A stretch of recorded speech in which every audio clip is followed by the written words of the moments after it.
Right, today what we're going to do is to look into how we can motivate multi-generation employees. Now, when going to motivating multi-generation employees, the first things to think about, there could be generational issues. So different generations with different backgrounds will have different needs, different upbringing, different time frames or different ages that they are being brought may actually influence their values and thinking ways depending on their formative years that they are being abroad. So there are the generational issues. There could also be motivational issues. Different people, or even of the same generation, may be motivated quite differently. And we need to look into new leadership realities, leadership in the new millennia. Millennia here doesn't refer to the millennials, doesn't mean to refer to younger people, but more so on the current times. We are having more flexibility at work. We are having more cross-department communication and leadership. We are also having what we call more turbulence in a time of volatile uncertainty, complex and ambiguous VUCA situation that we are doing. So that could have different changes, different demands on the leadership. And to succeed in that scenario, sometimes we need to do some coaching, and probably we'll need to have some listening skills for the coaching, and also how we can give feedback for the millennials to gather their support. Sometimes we have to deal with bad attitudes, and last but not least, it's about how we build trust to gain the buy-in and to do everything in one shot. So if you are looking at different generations, if you look at this picture with this person, right, looks like hippie, doesn't care about a lot of things, and is also smoking this. We don't know whether this is a cigarette or weed. Turns out that this is President Obama. And sometimes when we talk about that generational differences, it can be people of different generations, or it can be just people who are young and a bit reckless, sometimes a bit stupid, but as they grow older, they're more mature. So it can be a situation of being young and stupid and not a matter of generational differences. So if it's a real multi-generation challenge, what will be some of the issues? So if you look at young people, what are some of the strengths of young people versus old people? And what we find is that different people tend to bring different things to the table. And we have, the best part is if there's more diversity in different people, and we can actually have the best of different roles into the fray. So if we are looking at people of different backgrounds and motivations, then we can look at people from 60s, 70s, 80s, 90s. What are some of the social economic conditions while they are growing up? What is society like? People born in the 60s, especially in a country like Malaysia, many people are in rural areas and kampungs, no running water, no electricity. That's how they were growing up. One village, one kampung, one phone, one telephone landline, and probably one TV set per kampung. 70s, what happens is we have mass industrialization. So you can actually have better, job prospects, have better ranges of different work, and also because of mass urbanization, people actually are more exposed to a greater variety of opportunities than people born in the 60s. And as we go to the 80s, we also see that the opportunities are even more. And at the same time, we also see that family sizes are getting smaller and smaller as we go along. Up to the time when we go to the 90s, well, we find that people of different earlier generations tend to need to work for, if you want to go for a university study, you must be really good and study really hard. For people who are of a future generation, you find that there are actually more educational resources as long as you can afford it. So there are a lot more private universities, people can study overseas, people can study online. And as you can see, the value systems of different generations.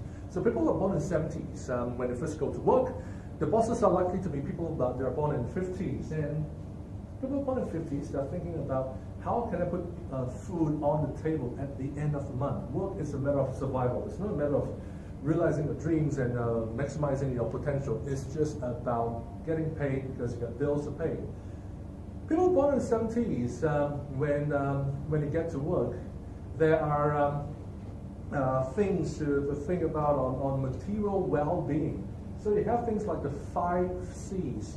So the 5 C's being cash, credit card, car, sometimes people say condominium, and also country club. So these are the 5 C's, material well-being. So there's a kind of generational gap or clashes between values of different generations. And people born between 60s and 80s. Well, if you're born in the 60s, when you get to work, there are people who say that be loyal, don't jump around, look for stability at work so that you can be sure to get paid at the end of month. So stability is key for people born in the 60s. Whereas people in the 80s are looking at better career development. What can I become? Can I be a CEO of a company one day? And better still if the day can come a bit earlier. So that's people are talking about 80s. If I cannot realize my ideal position in this company, I'll change jobs. So there's again different values of people of different generations. And people born between the 70s and 90s, again 70s are people who are more materialistic and want to strive for the 5 C's. Whereas people born in the 90s, then again they could be coming from a family structure that they already have all the material well-being. The next step is not the material part. The next step is actually how they can achieve a better work-life balance or even the meaning of life. So they're not, sometimes we tend to think that they may be slacking, not really working hard, but maybe that's not the case. They just are looking for a higher structure or hierarchy of needs, right? And so for different people with different values, not only we're looking at the history, we also are looking at what are some of the needs and values of each generation. And just to sum it up for the younger generation, and this may not apply to all, it's generalizations. So what do rebels want from the boss? So the first thing is we are not troublemakers. We are motivated to make our organization better, right? They give suggestions and ways to make the organization better. Do they always succeed? No. So do they always have good ideas?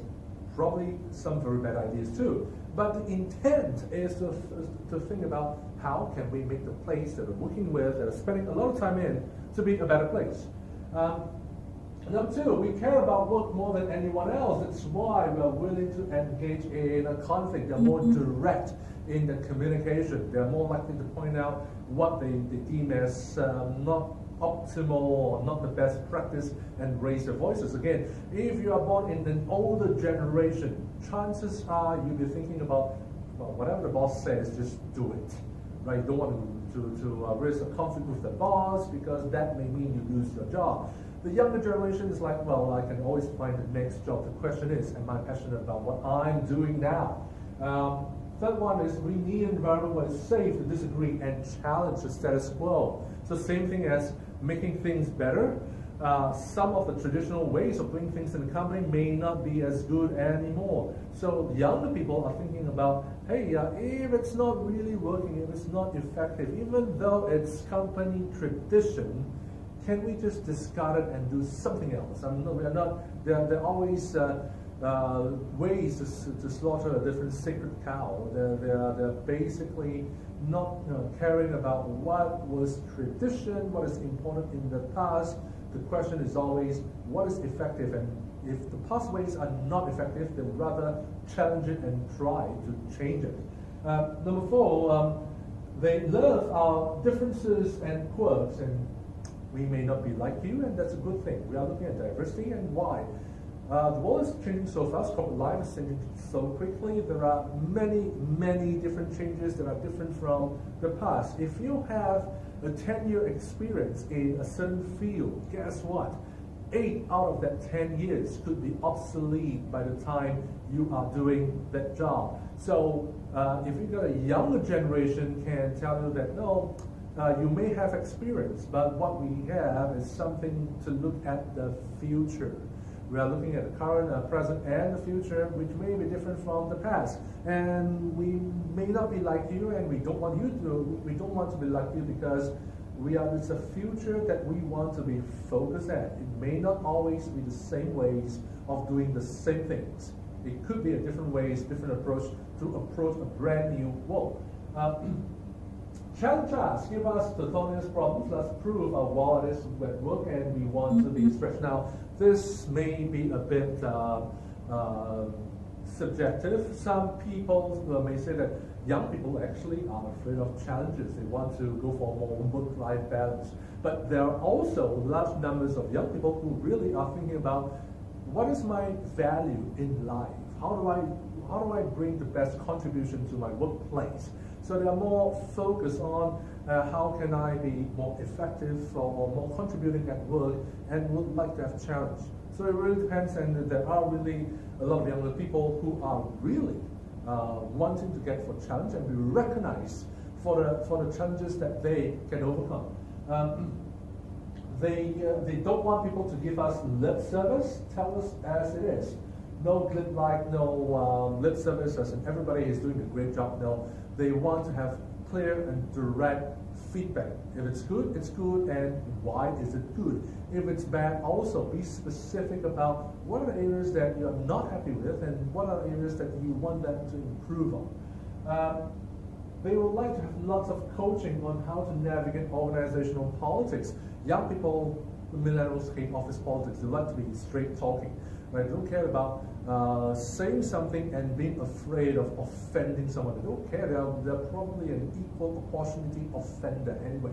So in terms of coaching, they do like to get attention, whether they're doing the right things or wrong things. They like to have some level of hand-holding every step of the way, or more consistent feedback every step of the way. Why? Because with smaller families, younger people tend to have a lot more attention from the parents, the teachers, and even from the domestic helper as well. So they like to be coached or given feedback about what they've done right or what we've done better every little step of the way. Rebelliousness is a positive behavior because it's an act of courage and risk-taking. Right? People who would dare to say no, well, it's not always the case that they say no for the sake of saying no. There are many times it's like they really are taking a risk and having some courage to point out what needs to be changed, and what's one mentioned in parts 1 and 2.